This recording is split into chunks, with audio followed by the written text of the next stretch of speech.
Saludos queridos hermanos, mi nombre es Eunice Suec de Pedraza y junto con mi esposo Robert y nuestros 4 hijos estamos desde hace 6 años como misioneros, somos misioneros aquí en Rusia. En este momento quiero contestar algunas preguntas que la hermana Milka me mandó sobre mi testimonio de cómo fue que salí de Uruguay y nuestra familia. Bueno, la primera pregunta dice, ¿cuándo fue que me mudé de Uruguay, salí de Uruguay y en qué condiciones? En el año 2002 conocí a Robert en un campamento en Bolivia, en Cochabamba, y entablamos una amistad que luego fue creciendo y terminó el matrimonio en el año 2004. En el año 2004, en enero, fui para Bolivia porque me casé, obviamente. Fue una de las formas más bonitas de poder salir del país a Bolivia. Bueno, la segunda pregunta es si hubo una preparación previa a salir del país. Y la respuesta es que conscientemente no hubo ninguna preparación. Todo fue surgiendo en el momento y bueno, llegó el momento de ir a visitar y conocer la familia de Robert, así que viajé a Bolivia con mi mamá, a conocer, y después con mi papá, a conocer la familia de Robert, a conocer dónde él vivía, y eso fue lo único que hubo antes de viajar definitivamente para ya estar viviendo en Bolivia. Bueno, las siguientes preguntas son sobre mi adaptación en Bolivia. Qué cosas fueron más difíciles, qué cosas hice para adaptar, cuál fue el choque cultural. Y bueno, la parte más difícil fue la parte social, porque sentía que tenía que aprender todo de nuevo a cómo comunicarme, porque si bien hablamos el mismo idioma, tenemos formas muy diferentes los bolivianos y los uruguayos de expresarnos. Entonces a mí me costó muchísimo esa parte, porque a veces hablaban, no entendían o entendían algo que yo no quería decir. Sabemos que en español hay muchas palabras que en algunos países significan una cosa y en otros significan otras cosas, a veces que son muy agresivas, a veces son palabras ofensivas. Bueno, entonces esa fue el área que me costó muchísimo más. Nosotros vivíamos en Santa Cruz de la Sierra. El clima a mí me encantaba porque es un clima templado, un clima cálido, un clima donde hace calor todo el año. Eso a mí me encantaba, no fue problema para mí. Pero bueno, como saben, cambié no solamente de dirección, sino de estado civil. Y también en ese momento, en el primer año, quedé embarazada. Entonces era todo un cambio total el que había en mi vida. El primer año fue el más difícil. Porque bueno, todo era nuevo, había que aprender a hablar nuevamente, había que aprender a comer diferente, porque también la comida ya es diferente.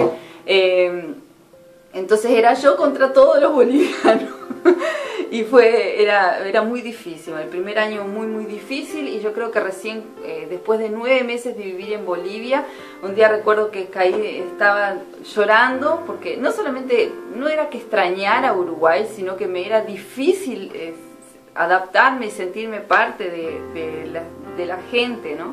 Entonces, bueno, un día me arrodillé llorando y le dije, Señor, bueno, ya no puedo más, ayúdame, porque ya con las fuerzas que tenía ya se me habían acabado, ya no podía hacerlo más. Así que bueno, solamente el Señor pudo ayudarme a moldarme, a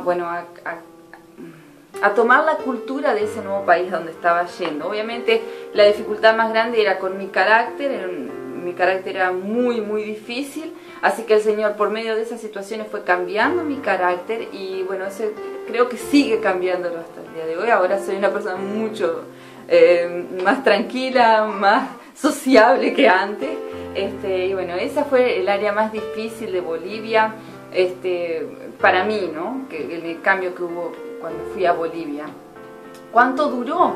Creo que el cambiar de una cultura a otra dura toda una vida, porque yo viví en Uruguay 23 años y no he vivido 23 años en Bolivia para decir que ahora he vivido más años en Bolivia que en Uruguay, pero creo que uno no termina nunca de acostumbrarse, porque algo que aprendió desde chiquito es muy difícil cambiarlo totalmente. Uno intenta día a día, y hasta el día de hoy tenemos formas de hablar diferentes con Robert. En nuestra casa se habla español, pero se habla 2 tipos de español. Se habla español de Bolivia y español de Uruguay.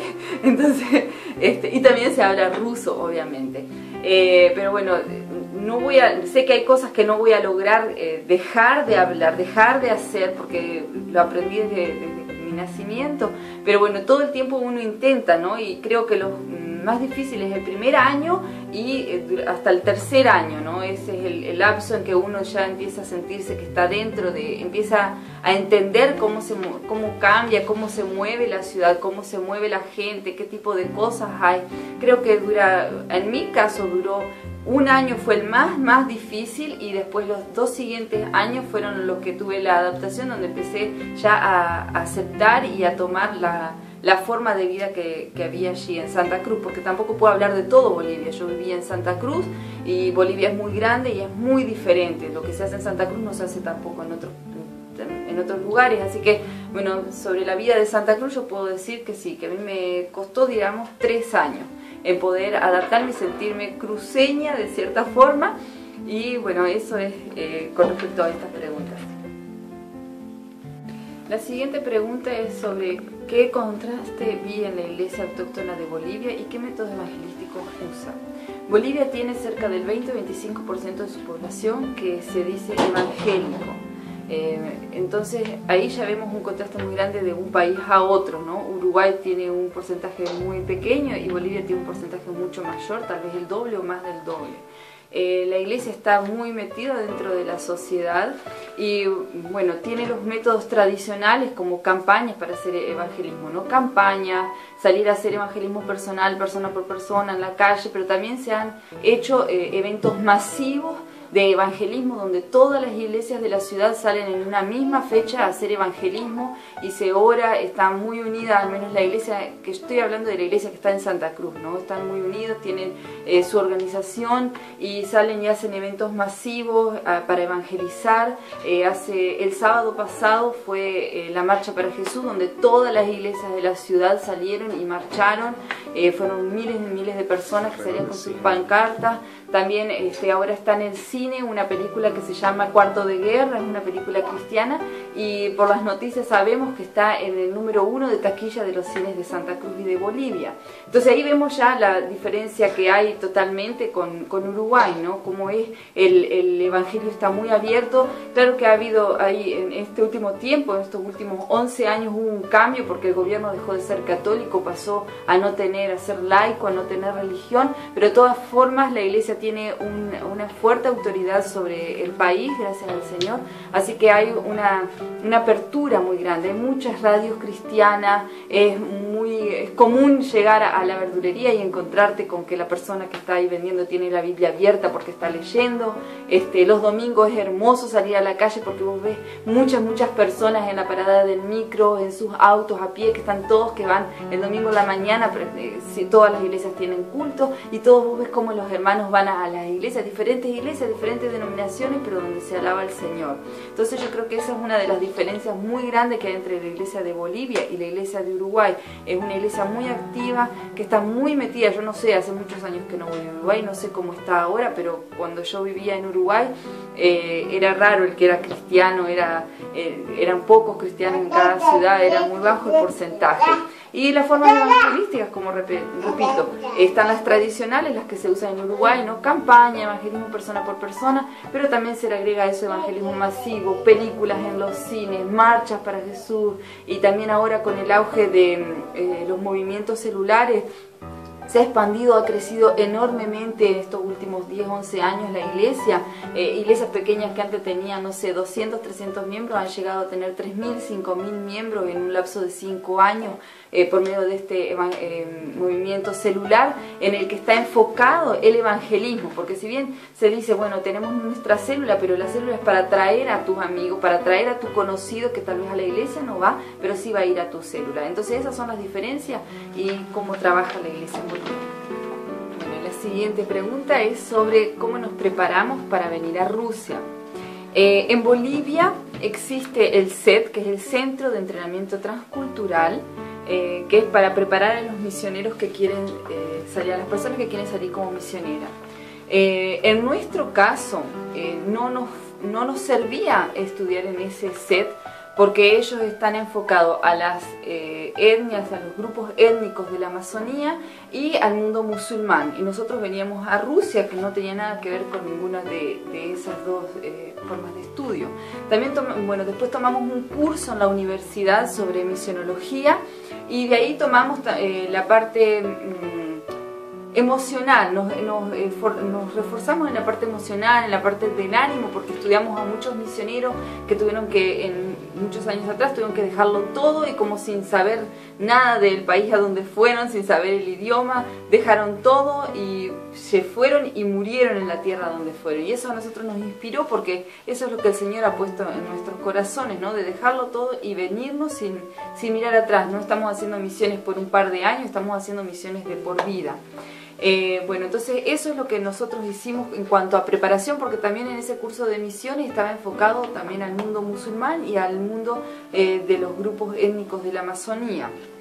Después, por la gracia del Señor, nos hemos encontrado con el hermano Adán Sigarevich. El hermano Adán Sigarevich es un descendiente de ucraniano que nació en Paraguay y que fue misionero por muchos años en Bolivia, donde conoció la palabra del Señor la familia de Robert. Los abuelitos, los tíos de Robert conocieron al Señor y a Robert lo conocieron cuando era muy pequeño, estos hermanos, y después ellos fueron a Estados Unidos a trabajar y él vivió, después de irse a Estados Unidos, en Rusia por 20 años.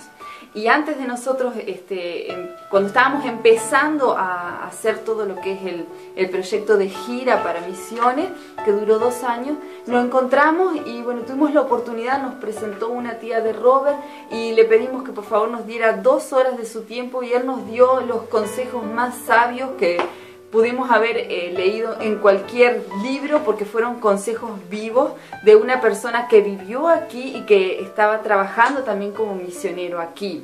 Pero queremos enfatizar con Robert que todo lo que usted quiera saber no lo va a ver, ¿cómo explicar? Todo lo que usted necesite para poder ir a un país no lo va a aprender solamente de un libro. Tiene que primero orar, pedirle al Señor gracia de parte de Él para poder ir a ese país y poder entrar en esa cultura, poder aprender lo que hay que aprender, porque es muy difícil explicarlo desde un libro. No se pueden, hay cosas que no se pueden explicar. Usted tiene que ir y vivir ahí y aprender a hacer las cosas desde ahí. ¿Qué más decirle? Bueno, después una cosa que fue muy fundamental para nuestro viaje de preparación fue un viaje de reconocimiento que hizo Robert 1 año antes de venirnos, ¿verdad? O 1 año y medio antes de venirnos a Rusia. Robert viajó solo durante 1 mes, estuvo aquí en Rusia, él pudo hacer los contactos correspondientes. Dios abrió las puertas, fue todo un milagro tras otro. Dios abrió las puertas de forma milagrosa, se pudo contactar con la iglesia de Rusia, que prácticamente era imposible de otra forma poder conseguir una invitación por parte de la iglesia rusa. Y bueno, tuvimos muchas palabras, muchas voces que decían: es una pérdida de dinero, mejor váyanse todos juntos, mejor hagan esto, aquello, porque cada uno hablaba de parte de su experiencia, pero el Señor puso eso en el corazón de Robert y bueno, nuestros líderes estuvieron de acuerdo, nos apoyaron y bueno, él vino, hizo los contactos pertinentes, conoció así rápidamente cómo se vive aquí y después estuvimos 1 año y medio trabajando en eso, sabiendo ya más o menos, teniendo una idea muy vaga de cómo era, dónde íbamos a ir a vivir, ¿no? Él llevó fotos, ya había hecho los contactos, llevó una invitación de parte de la iglesia. Entonces en nuestro caso, no podemos decir que en todos los casos es igual, porque Dios tiene que guiar a cada persona, a cada misionero que vaya a salir, cómo tiene que hacer, cómo tiene que ser su preparación. Claro que uno tiene que usar todas las herramientas que tiene a la mano, ¿no? Todo lo que tenga a la mano para hacer, tiene que hacerlo, pero el Señor tiene que guiarlo, porque muchos nos decían a nosotros: vayan y tomen este curso de este lugar, pero nosotros veíamos que no era práctico para nosotros, porque si bien hablaba de misiones, estaba enfocado a cómo, por ejemplo, abrir pozos en lugares donde no hay agua, y ese no es nuestro caso. Nosotros vinimos a un lugar donde tenemos un invierno de 6, 7 meses de nieve, 9 meses de frío, y no tenemos que salir a cavar un pozo, por ejemplo, ¿no? Por dar un ejemplo. Entonces, cada situación es particular y tiene que depender exclusivamente de lo que el Señor le diga, ¿no? Y tiene que tener una visión clara de lo que va a ir a hacer a ese lugar. Y bueno, el Señor tiene que guiarlo. Muchos misioneros, como digo, nos decían que era una pérdida de dinero ir a hacer un viaje de reconocimiento, pero sin ese viaje de reconocimiento no hubiéramos tenido un contrato, vamos a decir así, una invitación de parte de la iglesia rusa. Eso solo se pudo obtener cuando Robert vino aquí, y por medio de esa invitación de la iglesia rusa nosotros tuvimos visas de forma religiosa que nos permitieron venir a este país a predicar. Nosotros por un largo tiempo teníamos esa visa religiosa y no podíamos trabajar, no podíamos hacer ninguna otra actividad que no fuera predicar. Pero en Rusia, si usted no viene con esa visa religiosa, usted no puede predicar. Entonces, por eso cada país, cada lugar es especial, cada llamado es especial, cada persona, cada caso. Ustedes pueden leer en los libros, estudiar, ver, pero tienen que agarrar lo que vean que el Señor tiene para su caso específico. Entonces esa es la preparación que tuvimos nosotros. Tratamos de hacer lo que había en su momento. También tomamos unas pequeñas clases sobre el idioma ruso, que obviamente no fueron suficientes para nada. Apenas aprendimos el abecedario ruso, tastabillando, ahí sabíamos cómo pronunciar cada letra, pero otra cosa era leer y entender lo que teníamos frente, ¿no? Entonces podíamos leer, pero no sabíamos qué era lo que significaba, así que estábamos en la misma.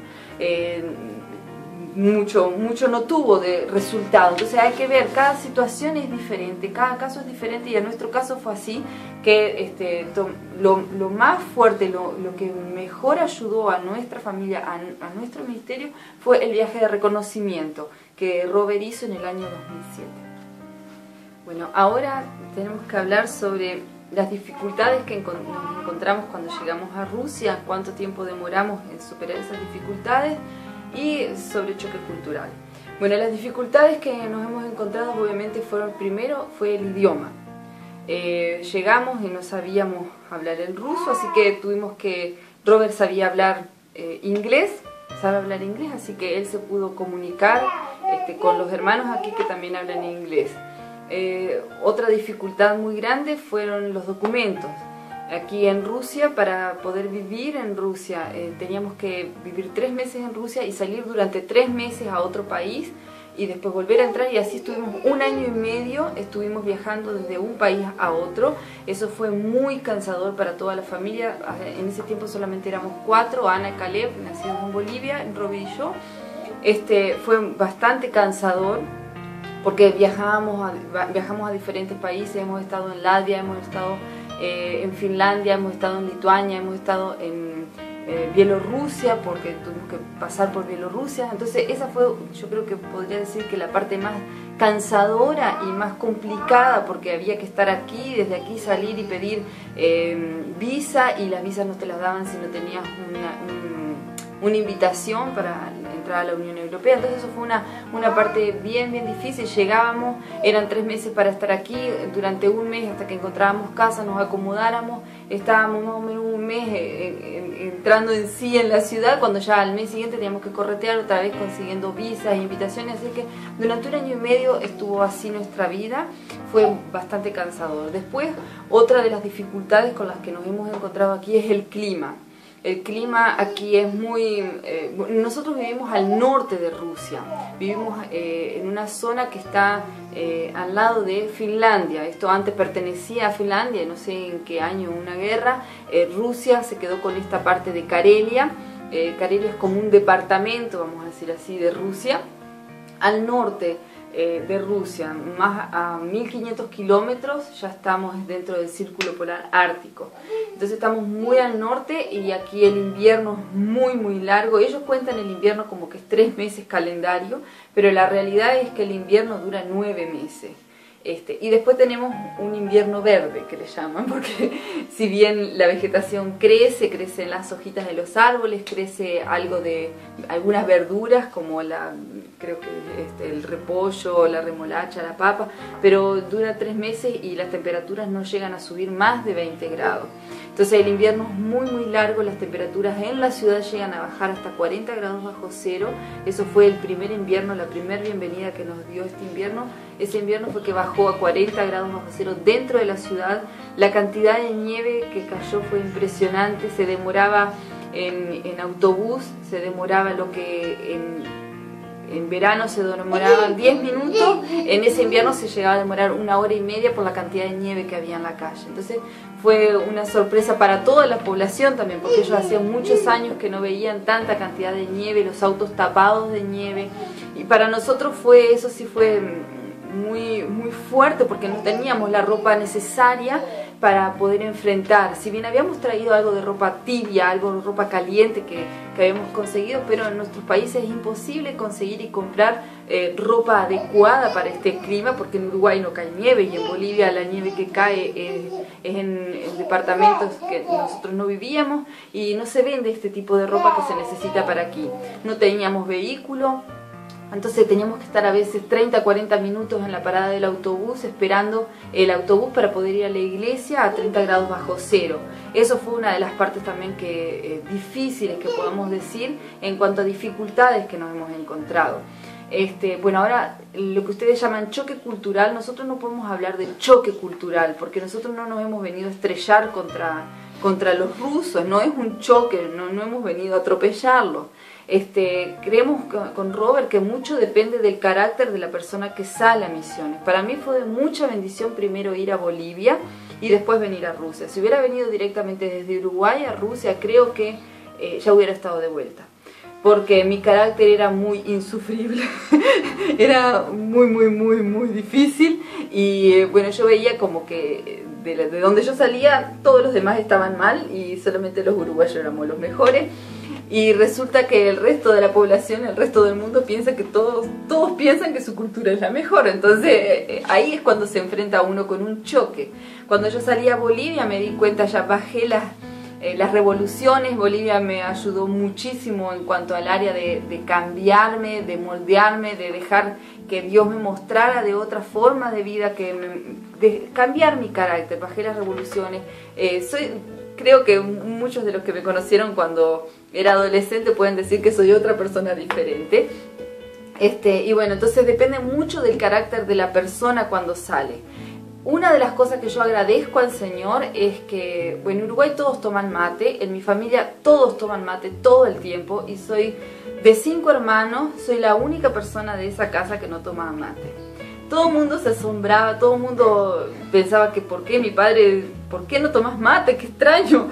Y si bien el olor es riquísimo, todo, no siento el deseo ni le siento sabor de tomar mate, no siento eso. Entonces para mí eso fue una bendición de parte de Dios, porque al no tener ese deseo o ese vicio, vamos a decirlo así como es, no sufrí las necesidades ni sufrí la falta de eso en Bolivia, y mucho menos aquí, porque si en Bolivia podía conseguirse yerba, aquí es imposible conseguir yerba. Entonces, bueno, de esa forma yo pienso que el Señor, desde la fecha que yo nací, Él preparó mi vida para ser misionera. Entonces cuando fui a Bolivia, el Señor moldeó mi carácter, el Señor ablandó mi forma de ser, cambió, moldeó mi vida. Entonces cuando llegué aquí no puedo decir que tuve un choque cultural. Sí hay diferencia, aquí se vive diferente, aquí se come diferente, aquí se tiene formas diferentes de pensar, pero alguna vez escuchamos un consejo que dice: donde fueres, haz lo que vieres. Y ese es el consejo que hemos tomado nosotros, y hemos venido aquí a Rusia, y una de las cosas que nos sorprendió, o vamos a decir que nos choqueó un poco, fue, nos invitaron al sauna en un campamento. Acá se estila mucho ir al sauna, y en el sauna entrábamos solo mujeres y después en otro horario entraban solo los hombres. Y resulta que en el sauna aquí entran todos sin ropa, mujeres grandes, mujeres pequeñas, niñas, todas entran sin ropa. A veces las que son adolescentes, digamos, se ponen algún traje de baño o algo, pero si no, al sauna se entra sin ropa y se van y se echan en el lago de agua fría y vuelven a entrar, y todo de esa forma. Para nosotros fue una cosa, no voy a decir escandalosa, porque ya venía con eso en la cabeza de que me iba a encontrar con otra cultura, con otro tipo de forma de vida. Y no puedo venir y pretender implantarles a ellos que vengan y que quieran tomar mate, por ejemplo, o implantarles a ellos, porque eso sería una colonización, y yo no vine a colonizar, sino que hemos venido a evangelizar. Entonces hemos venido a ser parte de los rusos para que nos acepten a nosotros y acepten también el Evangelio. No pueden aceptar el Evangelio si nosotros venimos a querer a ellos cambiarlos, ¿no? Nosotros no queremos cambiarlos, queremos que el Señor, ellos le abran la puerta al Señor y que el Señor les cambie el pecado que han hecho, no la forma de vivir, de cultura, sino lo que es pecado, es lo que tienen que cambiar. Entonces cuando hablamos de choque cultural nosotros no estamos de acuerdo. Estamos de acuerdo sí en que hay diferencia y que tenemos que aprender a meternos dentro de esta cultura. Por ejemplo, aquí se come mucho chocolate cuando se toma el té. Nosotros antes no comíamos chocolate, ahora sí comemos chocolate. No tomábamos té, por ejemplo, ahora tomamos té. Acá se come mucho repollo, se come mucha papa. Antes no estaba en nuestra dieta, ahora está. No vamos a decir que es lo único que comemos porque no hemos dejado de lado la carne. Acá se come mucho pescado, se come más chancho que carne, y nosotros todavía eso no hemos podido llegar. Y creo que cuando nos preguntan, en estas preguntas también está cuánto tiempo ha durado, cuándo se terminó. Creo que nunca va a terminar ese cambio de cultura. Creo que nunca vamos a llegar a decir, uy, ahora soy una perfecta rusa. Eso es mentira, eso no se va a poder hacer, porque hay una realidad. Yo nací en un país, y si bien mis documentos dicen que soy boliviana, yo nací en Uruguay y tengo costumbres de Uruguay, tengo forma de hablar como uruguaya, como he adoptado a mi forma de vida costumbres bolivianas, y le enseño a mis hijos costumbres bolivianas, aunque yo no soy boliviana, pero también les enseño a mis hijos las costumbres rusas. Por ejemplo, para mí era ridículo pensar que las personas se pusieran la bufanda en el cuello y no se taparan la nariz y la boca, por ejemplo, ¿no? Pero llegado el punto, llegado el momento, después de 6 años de vivir acá, ahora ya no lo veo que sea ridículo, ahora veo que es algo normal y que tal vez tienen sus razones. ¿Por qué? Porque las personas no hacen las cosas porque sí. Yo pienso que las personas tienen cierta forma de vivir por prueba y error, como nosotros, ¿no? Por prueba y error. Prueba y error hemos aprendido a vivir de cierta forma en Sudamérica. Y lo mismo aquí, por prueba y error han aprendido a vivir, y hay que adaptar, no hay que venir y tratar de cambiarles, porque ellos aquí tienen su forma de vivir, porque saben por muchos años atrás que se viene comprobando que de eso es la mejor forma de vivir. Entonces hemos aprendido a vestirnos diferente, ¿no? En Bolivia nos vestíamos de una forma, acá hemos tenido que aprender a vestirse, ¿no? A usar otro tipo de ropa, a usar otro tipo de zapatos, a movilizarse diferente. Entonces pienso que no es un choque cultural, es un cambio de la persona que viene, porque no venimos nosotros a colonizar, como dije, nosotros venimos a evangelizar, que son dos cosas muy diferentes. Colonizar es querer meter mi cultura y hacer que todos sean bolivianos o uruguayos, y evangelizar es querer presentar el evangelio. Y en cuanto al idioma, para nosotros fue difícil, pero de cierta forma también fue una puerta que nos dio a las personas que escuchan en la calle que nosotros hablamos diferente, y muchos nos han parado y nos han preguntado de dónde son y por qué hablan otro idioma y qué están haciendo acá. Y en ningún momento nos han discriminado, no hemos sentido la discriminación ni hemos sentido el rechazo de las personas rusas. Al contrario, hemos sentido una admiración. Sí, ha sido un plus, como dice Robert, ha sido una forma, una puerta que se da para intercambiar palabras, para que nos pregunten y le digamos. Y en algún momento una profesora, ¿por qué ustedes están acá? ¿Se vinieron desde allá, donde todo es tan lindo, es tan calentito? ¿Qué vinieron a hacer aquí tan frío? Entonces la oportunidad, vinimos a predicarle el evangelio, a decirles que Dios ama a todos los rusos. Entonces, listo, ¿a qué vinimos? A esto vinimos. No hemos venido a decirle, bueno, es que somos así acá, que no, hemos venido con esto es lo que trajimos. Y bueno, una de las cosas que... Hablar español es positivo. Hablar español es positivo. Cuando nos escuchan hablar español es como que esa barrera, ¿no? De que el extranjero, el misionero gringo, porque aquí hay mucho, no voy a decir rechazo, pero con los gringos hay un poquito de reparo, vamos a decir. Cuando ellos ven que hablamos español, entonces se acuerdan del Che Guevara, saben de Evo Morales, saben de la cucaracha, saben, yo qué sé, no sé qué otras cosas más. Entonces, bueno, para nosotros eso es algo positivo, ¿no? También para nosotros ha sido positivo nuestra forma física, porque bueno, no somos rubio ni de ojos celeste, pero aquí el rubio de ojos celeste no es el normal, no es el común de la población. Sí hay personas de cabello castaño, cabello de piel blanca, algunos tienen ojos claros, pero no es el ruso de las películas rusas que es rubio y de ojos celeste. Hay de esas personas, pero no es el común. Entonces nosotros pasamos como cualquier otra persona de la población civil normal. Así que bueno, eso ha sido para nosotros más que un choque, ha sido un plus, vamos a decir así, el hecho de ser sudamericano, el hecho de que hayan diferencias, las personas se dan cuenta de que hay diferencias y nos preguntan que por qué esas diferencias. Y en muchos casos hasta nos han confundido y hasta que no hablamos y decimos la primera palabra no se dan cuenta que somos extranjeros y entonces ahí como que sale, ¿no?, el tema de la conversación, que por qué extranjero. Entonces las dificultades va a haber en todos lados. Nosotros tuvimos dificultades sí con esto del clima, de los documentos, del idioma, pero también teníamos sabíamos, de alguna forma el Señor nos había preparado, nos había puesto eso en la cabeza de que veníamos a una cultura diferente. Y bueno, vinimos, hicimos lo que se podía, sabiendo que nuestra cultura no es la mejor. Tal vez sí es la mejor para el lugar en donde vivíamos, pero ahora vivimos en otro lado y hay que aprender a vivir aquí. Nosotros en Sudamérica es muy común vivir en casas, por ejemplo. Las casas no tienen calefacción. Y cuando nos preguntan allá cómo vive la gente de Sudamérica, nosotros le decimos que las casas no tienen calefacción, pero que las casas son así. Y ellos dicen, entonces son todos pobres que no tienen calefacción. O sea, ellos piensan de que esto es lo mejor y lo que... Entonces ahí vemos, ¿no?, que las personas, como nosotros podemos pensar de que ellos acá viven así y viven mal porque no hacen lo que nosotros pensamos que se tiene que hacer, ellos de la misma forma piensan que allá se vive mal porque no todos tienen calefacción, por ejemplo. Pero entonces vemos que en todas las sociedades está ese sentir de que su cultura es la mejor del mundo y hay que venir preparado en que vamos a un lugar a evangelizar, no a colonizar. Cuando pensaron que éramos indios, ¿te acordás? ¿Que son indios? En Finlandia nos preguntaban si en Sudamérica estaban los indios que usaban plumas y que se hacían no sé si qué. Nosotros somos. Y si nosotros éramos indios. En cierto momento como que quisimos sentirnos un poco ofendidos tal vez, pero después nos dimos cuenta de que no lo hicieron por ofendernos, sino por la ignorancia de lo que ven en las películas, ¿no? Como nosotros también podemos llegar a pensar que acá que todos los rusos son malos porque las películas nos muestran eso y la realidad es otra. La gracia del Señor ha estado con nosotros todo el tiempo. Robert ha conocido a algunos sudamericanos en San Petersburgo y le han dicho que los han tratado muy mal, obviamente personas no cristianas, ¿no?, que los han tratado muy mal, que la discriminación, etcétera, etcétera, a alguno que otro le han dado su paliza en la calle porque hay grupos que están en contra de los extranjeros, de los inmigrantes. Pero el Señor a nosotros nos ha dado su gracia especial y en ningún momento hemos pasado ninguna de estas dificultades.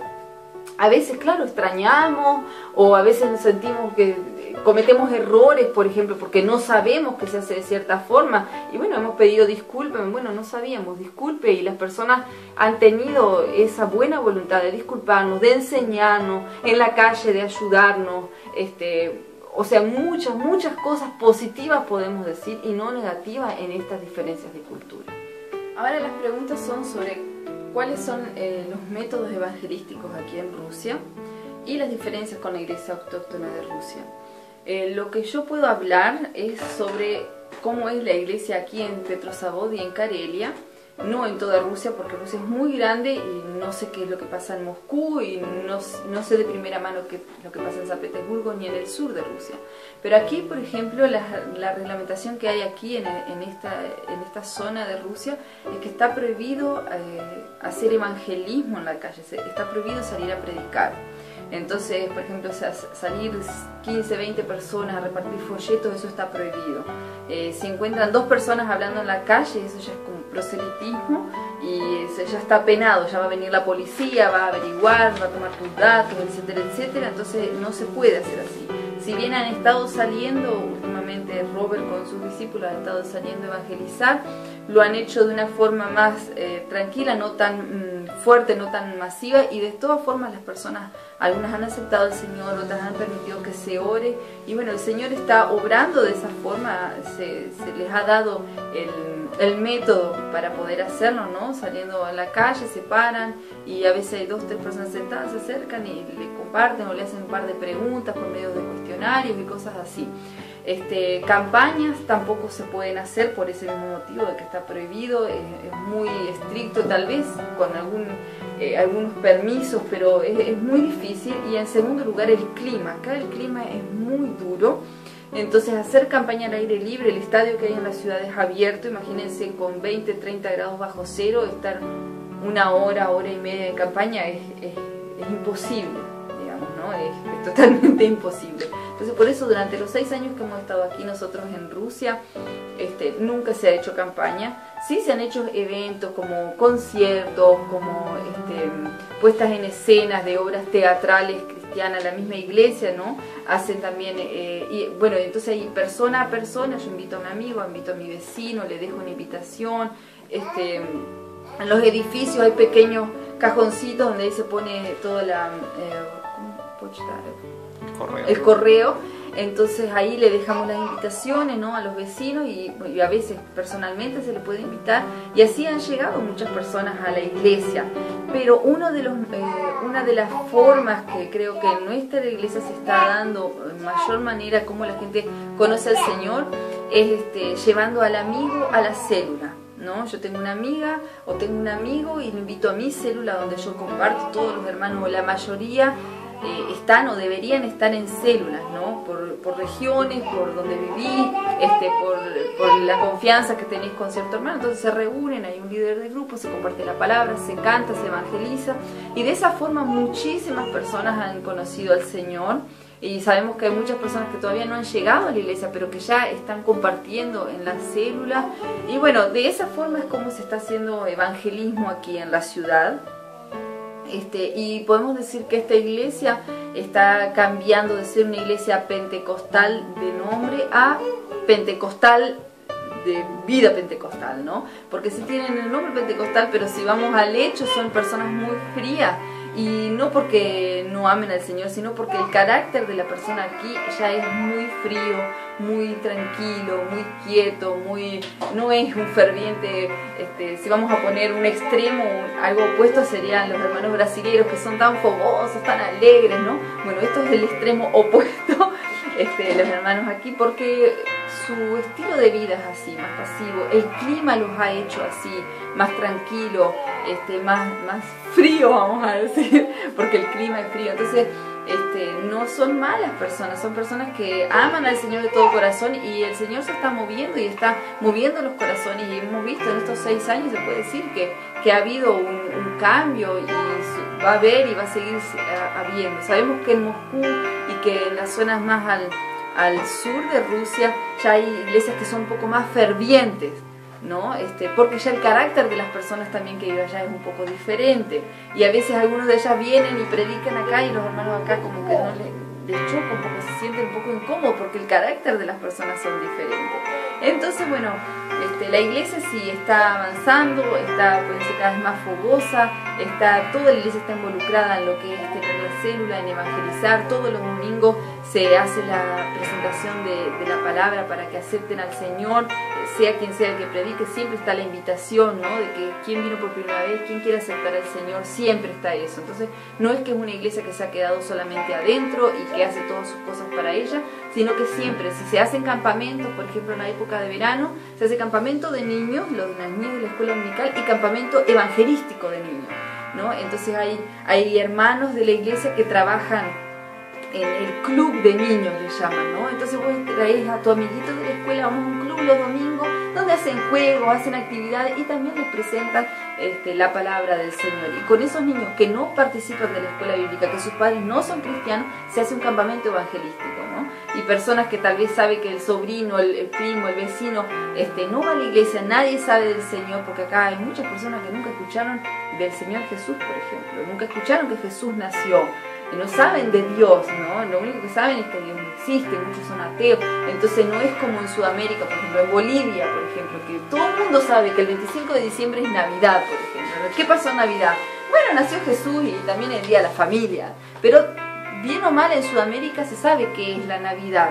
La Navidad no es solamente el Día de la Familia.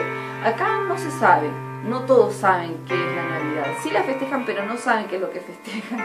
Entonces sí se hace evangelismo, sí se sale a las calles. En la época de Navidad se regalan mandarinas porque bueno, es toda una historia, ¿no? En la época soviética, tener mandarinas en diciembre era como una cosa muy preciosa, era una cosa muy cara, porque es un cítrico que en diciembre aquí tienen 20 grados bajo cero y cítricos en esta zona del país no crecen, y tenerlos en esa época del año era muy cara. Entonces lo típico es tener mandarinas para invitar el día de Navidad, por ejemplo. Entonces, ¿qué hizo la iglesia? ¿Qué hicieron los jóvenes de la iglesia? Salieron, compraron 2 o 3 cajones de mandarinas, porque ahora sí hay mandarinas todo el año.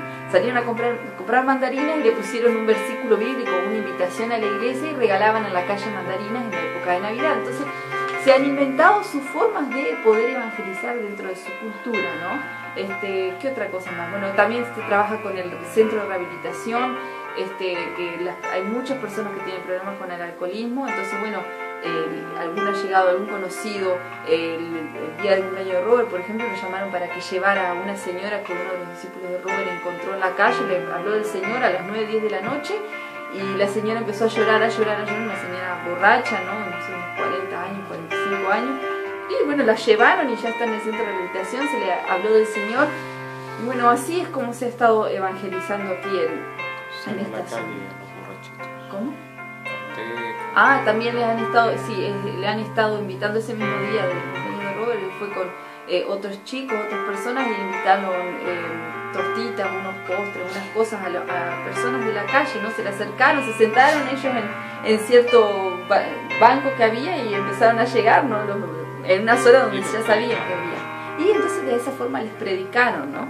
O sea, hay muchas formas. También hay gente que está trabajando en las casas de acogidas de niños, por ejemplo, de niños huérfanos también. Entonces hay gente que está yendo a predicar a los hospitales también, donde han habido milagros.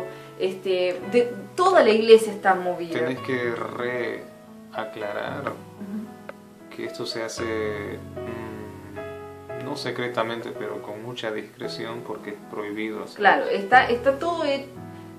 La iglesia se está movilizando y está orando, y hay grupos de oración, y hay gente que está apoyando, y hay gente que está yendo a la calle a hacerlo, pero se hace con mucha discreción. No se hace abiertamente como en nuestros países, digamos, que salen chicos de personas. Se hace con discreción, pidiendo permisos especiales, o cuando te invitan. Y creo que una de las cosas que si vamos a decir, qué forma de evangelizar tiene la iglesia aquí, es la vida de cada uno de los cristianos.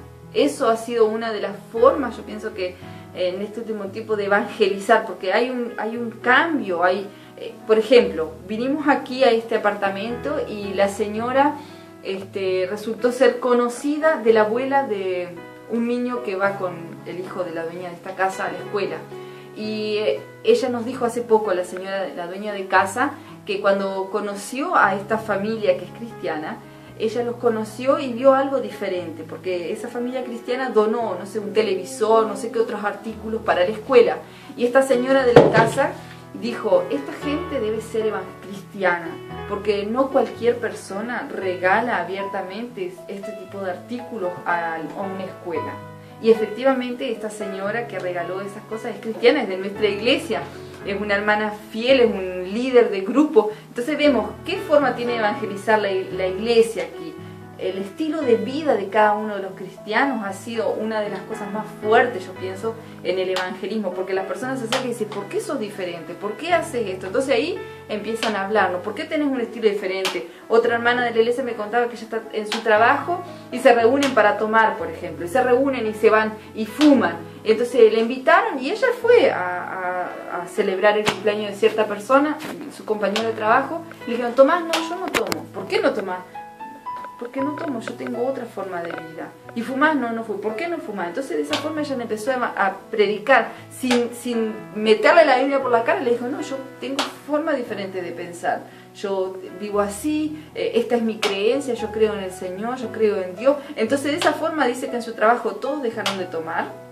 Cuando se reúnen a un cumpleaños van a tomar un café, no van a emborracharse, ya no salen de fiestas y de juerga, prefieren ir a la casa de uno, reunirse, charlar, a conversar, han dejado de fumar. Entonces vemos que la forma de evangelismo se ha usado en la misma vida de los cristianos. Han sido cristianos que no solamente van a la iglesia y escuchan y cantan, sino que viven como cristianos, como la Biblia manda. Entonces ellos han sido cartas abiertas para evangelizar su propia ciudad. Y la reunión el jueves. Bueno, las reuniones de los jueves también se llevan... La reunión de profesionales. Ah, esa reunión. Ahora se está hablando, eso que Robert me dice, es que se está armando un grupo de profesionales cristianos, creo que se llaman, hombres de negocios se llama en Uruguay. Se está armando aquí también para empezar a evangelizar a las personas que están en esa área, ¿no? En los negocios, personas que ya están en cargos en la ciudad. Entonces, bueno, se ha empezado con eso, va a ser el próximo jueves, va a ser la primera reunión, y también con los hermanos del Centro de Rehabilitación tienen planeado más adelante poder salir a las calles ya más organizadamente en la época de frío, a poder darle a las personas porque hay personas que no tienen casa y que viven en las calles aquí, aunque hace 30, 40 grados bajo cero, hay personas también sin casa, van a salir a dar comida y de esa forma también presentar el Evangelio, ¿no? Entonces, muchas formas de evangelismo, pero todo dentro de la cultura, como se puede, se ha ido evangelizando. Bueno, queridos hermanos, ahora quiero hablar de un tema que no me preguntaron, pero está dentro de las dificultades con las que nos encontramos al llegar a Rusia, y son las finanzas. A veces es un poco difícil hablar de este tema, pero hay que hablarlo, y el que vaya a salir a misiones tiene que saber que el misionero debe hacer su presupuesto basado en el país al que va a ir a vivir, cómo es la vida en ese país, no basado en la vida del país en el que sale, porque es muy diferente hacer un presupuesto basado en Sudamérica, ya sea en Bolivia, ya sea en Uruguay o en Argentina, e irse al África, o hacer un presupuesto basado en los países sudamericanos y venirse a Europa. Por eso a veces los presupuestos de los hermanos que están en España, que están en Francia, que están en Rusia, parece que son así desorbitantes para el estilo de vida de Uruguay o de Bolivia en este caso, pero queremos decirle que eso no significa que los misioneros están dando una vida de lujo, sino que están cubriendo las necesidades básicas, como fue en nuestro caso, que al principio...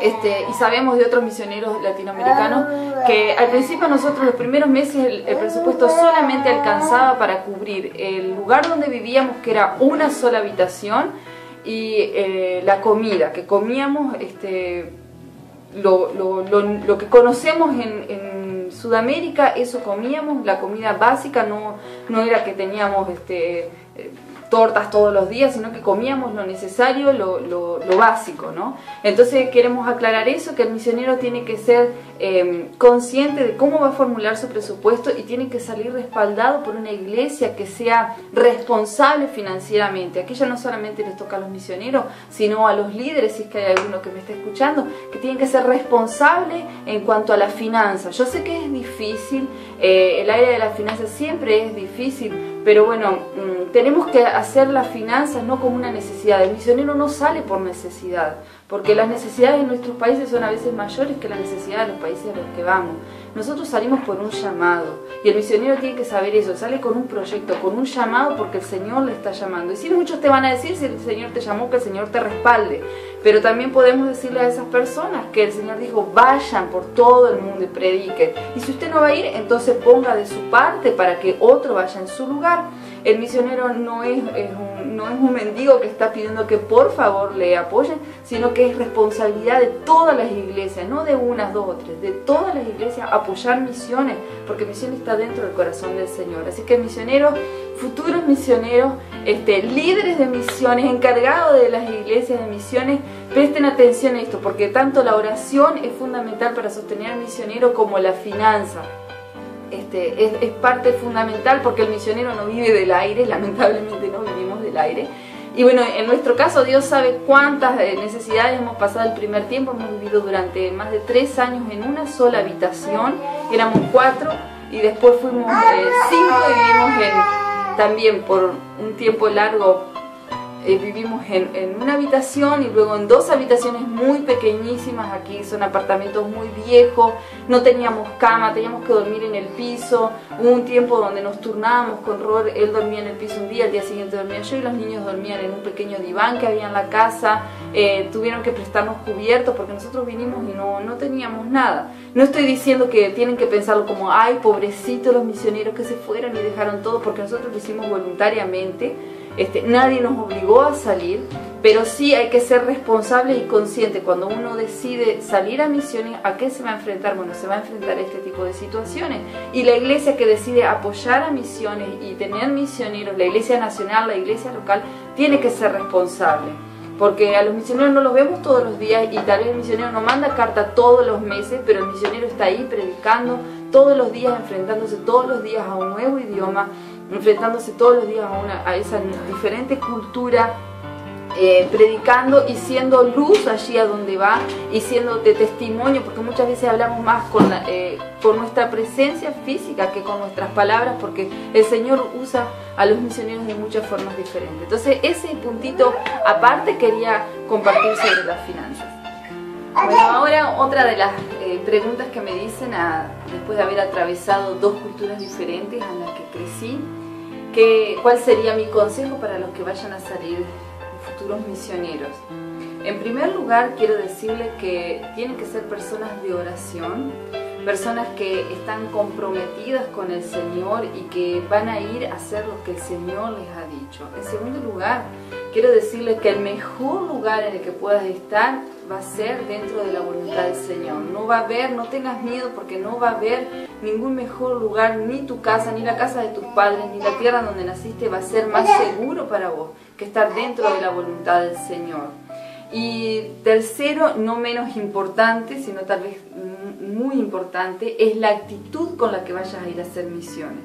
Como ya mencionamos antes, cada cultura tiene esa sensación de que su cultura es la mejor, cada persona tiene la sensación de que su cultura es la mejor, y bueno, nosotros como uruguayos tenemos también eso muy adentro, ese orgullito uruguayo, esa garra charrúa que le llamamos, y quiero decirte que muchas veces eso no te va a ayudar, al contrario, va a ser una carga muy grande, va a ser una dificultad y te va a traer no problemas con otros solamente, sino te vas a sentir mal. Esa fue una de las dificultades que tuve yo en Bolivia, y bueno, gracias al Señor, el Señor me mostró por medio de muchas personas, y principalmente Robert tuvo mucha paciencia conmigo en ese aspecto. Quiero decirte que tenés que ir siempre con la actitud de querer aprender, de donde vayas querer aprender, porque cuanto más pienses que sabes, te vas a dar cuenta que menos sabes. Entonces esa actitud de humildad, de querer aprender, nunca vas a terminar de conocer una nueva cultura, nunca vas a terminar de adaptarte a una nueva cultura.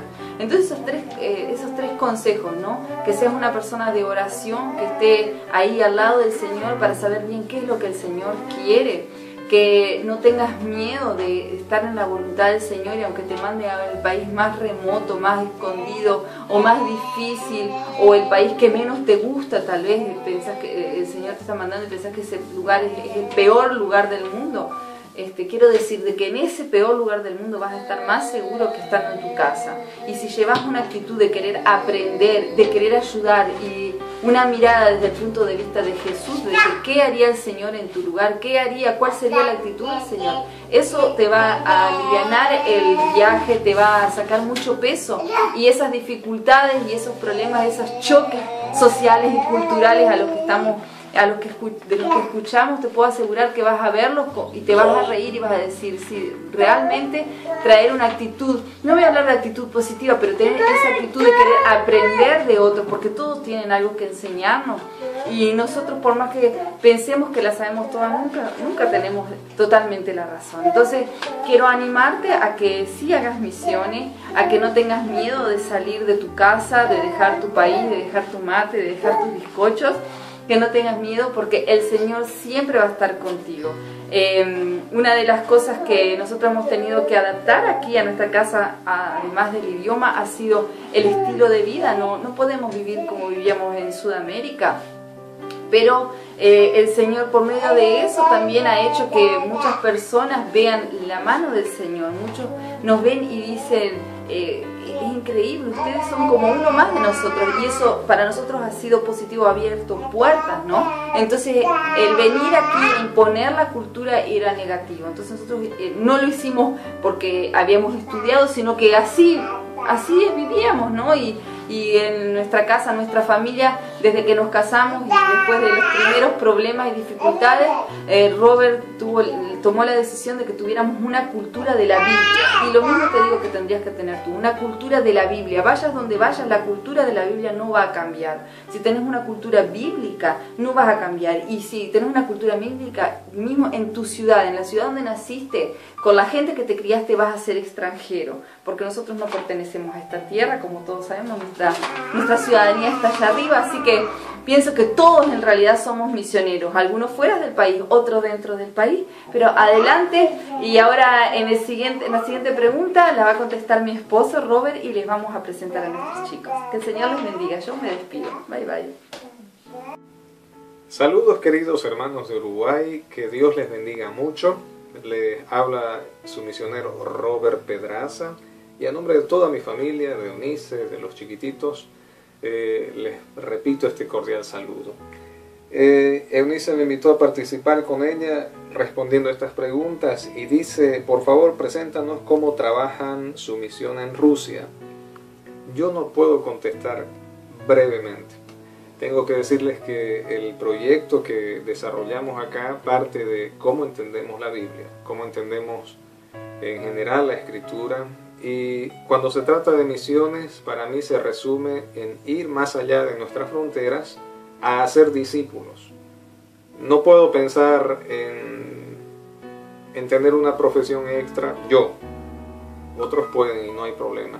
No puedo pensar en ir y hacer obra social. Para mí, esto es tan sencillo como está escrito. Vayan a hacer discípulos. Y desde que hemos llegado acá, ya 6 años atrás, ha sido el enfoque de mi vida, el discipulado, el discipulado.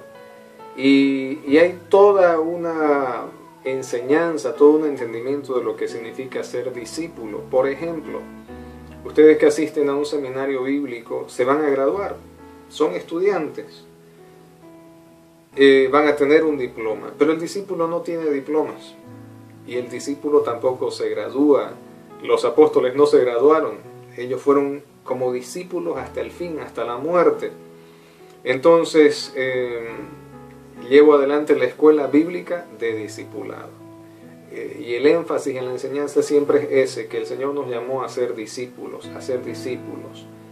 Acá en Rusia están acostumbrados a ganar diplomas, a hacer cursos para conseguir el papelito. Y les cuesta entender que la Biblia no se trata de eso y que el discipulado no se trata de eso. No se trata de un conjunto de lecciones nada más, sino se trata de una relación entre el que es el discipulador y su discípulo. Se trata de una relación bien especial porque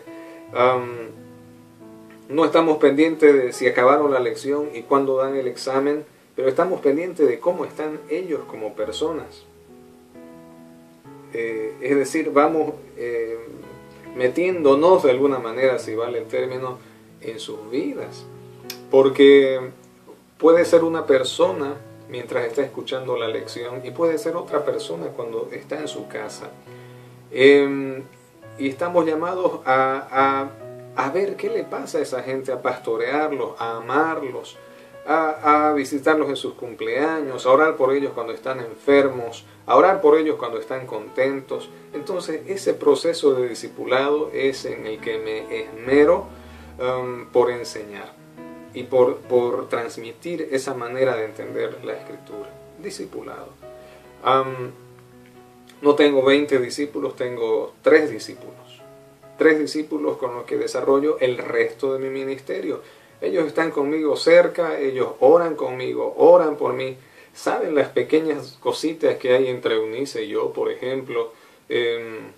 Si hoy discutimos, también eso se charla. Eso no es raro. Por eso es que hemos abierto las puertas de nuestra casa para este trabajo. Son solamente 3 jóvenes. Uno de ellos ya tiene esposa, tiene un bebé y uno que viene en camino. Con ellos hemos ayunado un montón de veces y con ellos también he estado visitando los pueblitos acá alrededor de Petrozavodsk, en donde es nuestra casa. Con ellos hemos salido a evangelizar a las calles un montón de veces y eso lo hacemos siempre. Semanalmente. Semanalmente, miércoles y sábado. Con ellos también estoy llevando adelante nuestra primera reunión de hombres de negocio, que es apoyando un ministerio de afuera, pero con la gente de nuestra iglesia y que luego estará a nuestro cargo. Lo hemos hecho todos nosotros, solamente vienen a dar la conferencia, pero luego nosotros estaremos a cargo de aquellos que asistan y que tal vez acepten a Cristo. Bien, entonces, la escuela bíblica.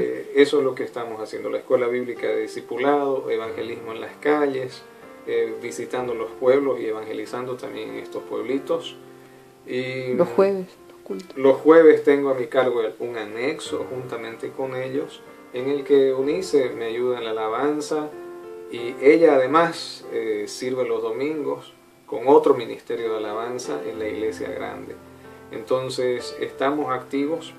Los niños están involucrados. Mis hijitos nos ayudan también, Ana y Caleb. Ana me ayuda muchísimas veces en la traducción, además de otros hermanos que hablan inglés, cuando me toca predicar en inglés. Toda la familia está involucrada en la iglesia, ¿no? Toda la familia está de una y otra manera involucrada en la iglesia. Ok. Quiero... ¿Qué más? Las peticiones de nuestro corazón. Si pueden orar por nosotros, eso es sumamente importante. Hemos venido acá en la voluntad de Dios, hemos venido acá y ustedes tal vez tienen que disculparnos el énfasis de Eunice y el mío, en la voluntad de Dios, en la voluntad de Dios, en la voluntad de Dios, en la oración, la Biblia. Porque ya estando en el campo misionero, nos damos cuenta que a veces nuestros lentes con el que entendemos la misión no están limpios, o no son claros, o no son de la medida que la palabra de Dios enfoca la misión. Como ella dijo, hay que ser humilde, hay que aprender. Como dijo hace rato Nice, el carácter es importante. Y nosotros como sudamericanos hemos encontrado similitudes con la gente rusa. La humildad, la sencillez, la sociabilidad. Hemos encontrado que los rusos no son como se pintan en las películas hollywoodenses. Siempre el ruso es el idiota, siempre el ruso es el rudo, siempre el ruso es el ignorante. Y teníamos esa expectativa. Y por otro lado, la expectativa de encontrar las viejitas con sus gorritos, sus pañoletitas y sus, que se llaman, sus abrigos negros y unas botas gigantescas. Pero no es eso. No es eso. Es un mundo totalmente diferente. Entonces, si uno viene con muchos prejuicios, va a encontrar que el famoso choque cultural es muy, muy fuerte. Pero si uno es sencillo, si uno viene con el deseo de aprender primeramente antes de pretender enseñar, si uno viene diciendo, Señor, ¿qué harías tú en mi lugar? Si uno viene diciendo, ¿qué dice la Biblia? ¿Qué hicieron los apóstoles? ¿Cómo se acercaron a las personas? Tu experiencia va a ser otra, totalmente diferente. Si tienes amor como prejuicio, ¿no? Ya vienes amando a la gente que no conoces, tu experiencia va a ser diferente, tu experiencia va a ser totalmente buena. Incluso si hay momentos que duelen, no tiene que ver solamente con la gente. Como nosotros hemos estado 3 años y medio más o menos con muchas dificultades, pero felices porque encontramos gracia delante de la gente. Nuestra economía no era la suficiente, el clima nos jugaba en contra, pasamos centenares de veces esperando micro, porque no teníamos para el taxi, pero esperando micro, media hora, 40 minutos en el invierno ahí con frío, pero siempre optimistas, siempre felices porque Dios puso algo en nuestro corazón que es su amor. Y eso no lo encontramos si no nos acercamos a Dios, si no somos gente de oración, si no somos gente consagrada. Y si a alguien le gustan los libros, yo le quiero decir que Martín Lutero fue conocido como hominis unis libris, que suena rimbombante, que significa hombre de un solo libro, y ese libro era la Biblia. Usted lea todo lo que quiera, pero no interprete la Biblia y el mensaje de Cristo desde el lente de la teología clásica. Váyase a la Biblia e interprete la teología clásica desde el punto de vista bíblico. Y va a darse cuenta usted que el mensaje que Dios tiene para usted y la experiencia que Dios tiene para usted personalmente es otra y es maravillosa. Servir a Dios es lo mejor que nos puede pasar. Servir a Dios es un privilegio. Hacer su voluntad es el mayor gozo que cualquier ser humano puede tener. Y enfocarnos en la eternidad, en nuestra casa y nuestra morada está en los cielos, de donde esperamos al Salvador, es lo mejor que nos puede pasar. Estar haciendo la misión, esperando volver un día a tu país a envejecer, es como el israelita que está en el desierto deseando volver a Egipto. ¿Qué sentido tiene que el Señor te diga, tengo una tierra prometida, si tu corazón está deseando volver atrás? Pero si buscas a Dios de todo corazón, si entiendes que eres peregrino en esta tierra y que vas a un destino superior, vas a ser muy bendecido.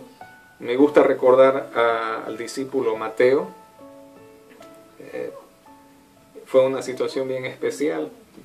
Si Mateo no respondía al llamamiento del Señor, se hubiera quedado en su sillita de cobrador de impuestos por 80 años, 90 años, hasta que muera sobre esta tierra.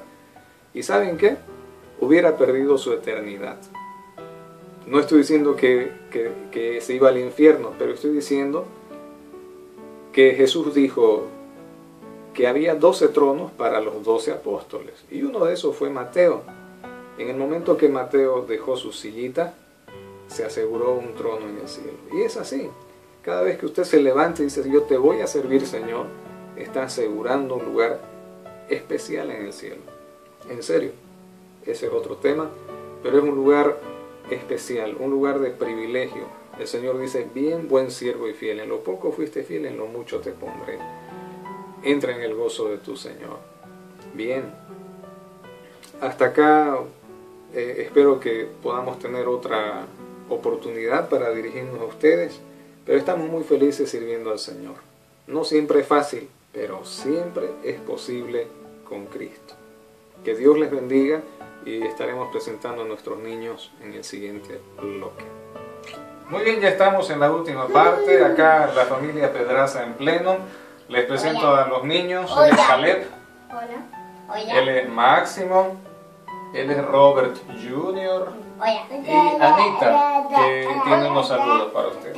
Un saludo a los hermanos y hermanas del Instituto Bíblico de Uruguay. Gracias por sus oraciones y de parte de Rusia, un gran abrazo.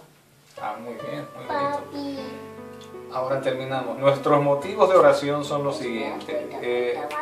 Lo primero que le rogamos es que oren por la unidad de nuestra familia, por nuestra salud, que estemos sanitos todos, que nos llevemos bien, que podamos siempre orar juntos, que podamos ministrar juntos. Luego, oren también por favor por nuestras finanzas, que el Señor siempre provea los recursos, a ver, atención, no los necesarios, ni siquiera los suficientes, pero los recursos abundantes para hacer su voluntad. Si queremos hablar de necesidades, hay mucha necesidad, y cuando estamos yendo a predicar a las calles, nos vamos con nuestro termito con té y nuestros sandwichitos para compartir con la gente que no tiene, y también escuchan el Evangelio y también aceptan al Señor. Entonces todo eso se hace con buenas finanzas. Rogamos sus oraciones por esto. Oren también por favor por el ministerio en general. Bueno, las finanzas, dije, por el ministerio. Finanzas para el ministerio y finanzas para la familia. Oramos y le pedimos sus oraciones por unción sobre nosotros, la unción en la presencia del Espíritu Santo, que siempre se esté moviendo, nos esté llenando y tocando a la gente que oye el mensaje de la palabra del Señor. Muchas gracias por estar con nosotros y que el Señor les bendiga mucho. Hasta la próxima oportunidad. Chao, chao, chao, chao. Chao, chao, desde Rusia. Chao, chao.